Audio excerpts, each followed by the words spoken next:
Polska to gest Wiktoria. Polska to lider. Polska to wolność. Polska to nadzieję. Polska to przyszłość. Mój dom. Mój kraj. Moja rodzina. Polska to nasze dumy i sława. Polska to my. Estimations suggest that nearly 1 million Polish citizens currently reside in the United Kingdom, yet very few Brits have immigrated to Poland. There is one exception, however, and he goes by the name of Patrick Ney. Not only has he immigrated from the United Kingdom to Poland, but he actively takes to social media to encourage the national pride of his new home.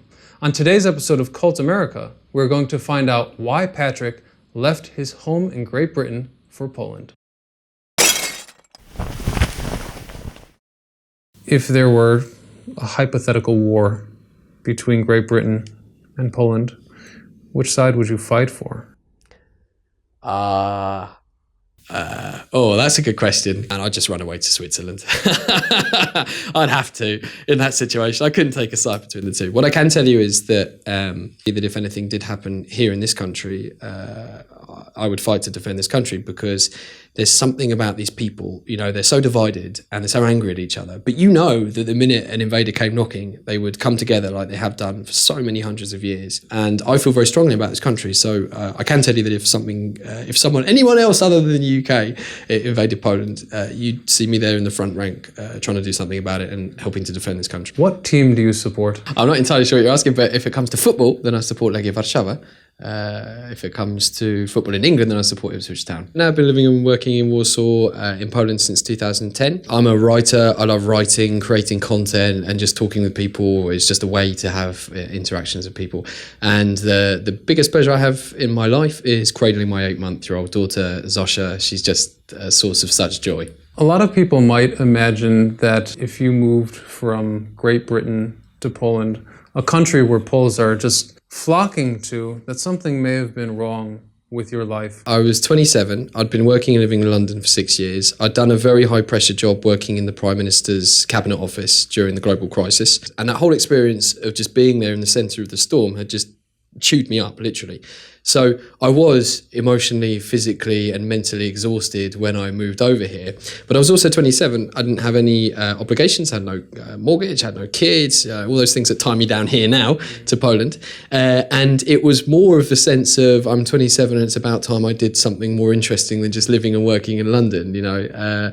And nothing is more dangerous than a 27-year-old man with a thirst for adventure, I'll tell you that, right? The British passport is one of the best passports a human being could obtain on this little planet of ours. And I suppose you could have chosen any country. What was it about Poland that made you choose to come here? I'll tell this in brief. I'd been to Sierra Leone. I'd unfortunately eaten a falafel kebab on Shaka Stevens Street in the centre of Freetown. Over the next 2 days before my flight back, I had some unfortunate, uncomfortable experiences, and I hadn't eaten for 3 days. And I went for a few, as a traditional British person would do. Rather than going to the nearest tropical disease hospital, I decided I would try and cure it by drinking as much Guinness as possible.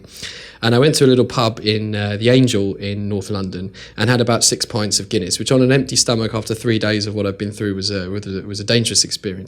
My friend then said, let's go to this pizza restaurant around the corner. And I was sitting in this restaurant and there was this beautiful blonde girl dancing like a ballerina around the tables. And she was a Pole. And we started to date each other, and very quickly I travelled to Poland and very quickly, fell in love. It was an emotional reaction to the country, but of course you're always a tourist to see the best parts of the country. And after 3 years of having been together, she then moved back to Warsaw, and it was one of those moments when it's like, are we going to stay together or not? So as I say, 27, no obligations, thought why the hell not? I had no plan whatsoever, did not have a clue what I was in for at all.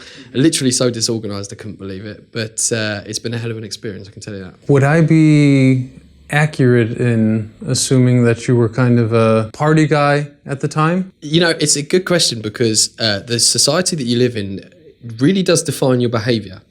And in Britain, we have a big drinking culture. It's different to the one that's here, very different to the American drinking culture. It's quite unique, and it's not unusual for someone at 12 o'clock on a Thursday afternoon to be in the pub having 2 quick pints in their lunch break. Living in Poland has completely changed my behaviour, and I find it interesting because you literally oscillate between one very different culture with many similarities and another. And there's things that unite you, but there's a lot of things that divide you. And I act and talk and maybe even think slightly differently in those two cultures when I'm there. And it's uncomfortable going between one and the other because I'm most used to living, working, thinking and kind of acting in Polish. I know that there was an incident with you here in Poland, which is why I wanted to ask about your take on the safety.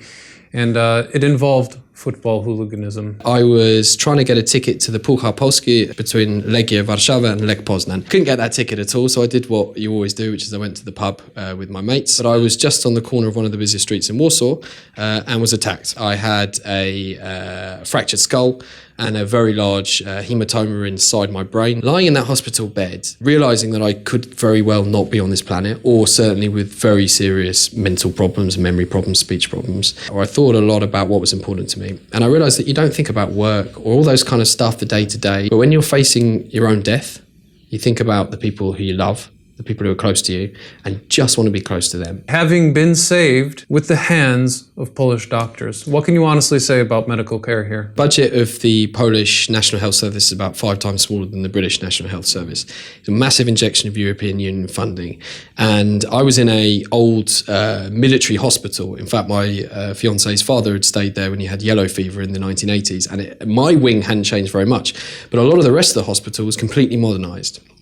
And both that hospital and the hospital where my baby were born were as good, if not better, much better than the average British National Health Hospital in terms of the quality of equipment. I would agree with you. I think Polish people have an unfair understanding of many of their public institutions and how they work. And that says a lot about how they see themselves in the country. Did you have any epiphany of regret that you might be dying in a place where your mother, your immediate family, were not? Every decision in life has its costs and benefits. It's certainly a painful one to realise that you can't wake up and see that your mother can be with your granddaughter. It hurts. It does. But on the other hand, that's the way the cookie crumbles. And if you've looked at the train times between Edinburgh and where my parents live, it's twice as long as between where I live now and where they live. So, in fact, in many respects, I'm closer here than I am in certain parts of the UK. You actively put out videos on Facebook and YouTube to encourage Polish national pride. At least that's how I've perceived it. What is your motivation in doing that? Originally, my blog and my Facebook profile were all about communicating with a group of people in Polish about my views of the country. And on the 11th of November, Poland's Independence Day, I released a poem that I'd written about Poland 2 years before that had got a great reaction. Czym jest Polska? Tradycja, historia, jedność, szacunek dla starszych, gościnność, kombinowanie, narzekanie, załatwienie, przepychanie, meldowanie, pieczenie, gdzie świętujemy, obchodzimy, się kłócimy, plotkujemy, gdzie pamiętamy. People literally saying, without wanting to sound too self-congratulatory, that it made them cry, that it made them laugh, literally in the space of 1 or 2 sentences, that they'd never seen anyone talk about Poland in that way. I am someone, I think I do have a voice, have a unique perspective like everybody does on the country I live in. I want to help Poles to understand the country they live in better than they do today. I know it sounds like a noble ambition, but I want to help bring Poles together. And just like you, Ryan, I also feel that Poles don't quite understand what a wonderful country they live in. I work in Polish, think in Polish, speak in Polish, read Polish, watch Polish, listen to Polish, podcasts. And the foreign country for me now is the UK. What are your favorite things about Poland? I love walking down the street in the summer and picking up half a kilo of the freshest fruit you can possibly imagine and paying peanuts for it and literally just scoffing down blackcurrants and raspberries and strawberries that are so seasonal, and you pay 4 times as much for half as much in the UK. And man, it's just full of vitamins and goodness. I love the fact that when a Pole says that you're his friend, he really, really means it. Tell me, what are the differences between British women and Polish women? And which do you prefer? I'm probably telling everyone what they already know, which is that Polish women are some of the most beautiful women in the world. But what makes them super attractive is that they're super intelligent.